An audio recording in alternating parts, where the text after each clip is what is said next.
When you create a project here in Asana, the next step is to start adding the tasks that need to be completed to get the project completed. That's what we're going to explore in this movie. Let's go to one of the projects we created earlier to relocate HR to the first floor. You can see the default view for this one is list view. And then down below, you can see a button to start adding tasks. We can also click on a blank line. We can also organize our tasks into groups by using sections. Adding sections allows us to, for example, add phases to a project. So that's what we're going to do first. We'll click Add Section. Next, we'll type in Phase 1, put in a colon, a space, and this will be our preparation and backup phase. There we go. Now watch what happens when you press Enter. You're automatically taken to a field where you're ready to add your first task. Now you could also use the Add Task button to do the same thing. Notice down below we can start adding additional tasks. There's a link there, but we can also use our Enter key to keep adding additional tasks. So let's say the first one is to back up senior management computers. We'll type that in and press Enter.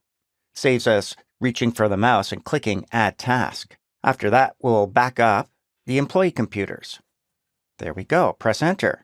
Now, what happens if you press Enter and you really didn't need a new task? Well, you'll notice that each of these, as we add them, has a Details link off to the very far right. And clicking this opens up a pane where we can add additional information about the task, start assigning due dates and people to those tasks, things we're going to do as we move through this chapter. Right now, though, we're going to go up to the ellipses in the top right corner where we see More Actions. Click there. And it's here where you'll find Delete Task. Notice Tab Backspace is the keyboard shortcut. So clicking this will prompt you to confirm by clicking the Delete Permanently button, keeping in mind that if you've assigned due dates and people to these tasks, you lose all of that information. This is just a blank task we really didn't need, so clicking Delete Permanently and then Delete again to confirm that it's irreversible will remove that new task. There we go. Now we're ready for another section. We'll click Add Section and type in Phase 2. Phase 2 is going to be the pack up and move phase. There we go. And if we wanted to start adding new tasks, we can just press Enter like so. Let's write in a task name here to pack up computer equipment. Press Enter, pack up personal belongings, press Enter, and prep furniture for moving. Now we don't want to press Enter here. That's the last task. So just click anywhere below in an empty space, and that locks it in. Now, of course, there are probably going to be additional tasks to add either to the end or in between. That may happen. We'll rearrange our tasks, add new tasks. Look what happens if we go to Add Section here and type in Phase 3. You can put in a colon. Phase 3 is going to be the Move phase / Install.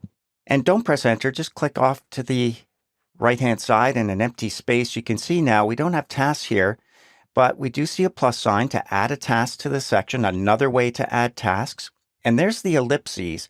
Click that, and you can see we can do things like rename our section, add additional sections either above or below, or delete the section. Maybe we don't need it quite yet. So let's click Delete Section. And you can see we're not prompted for any confirmation here, but there is an undo button temporarily showing up here that we can undo that delete if we really didn't want to. Click the X to close up that message. So now we have a couple of phases where we've grouped tasks together into sections in our list view here.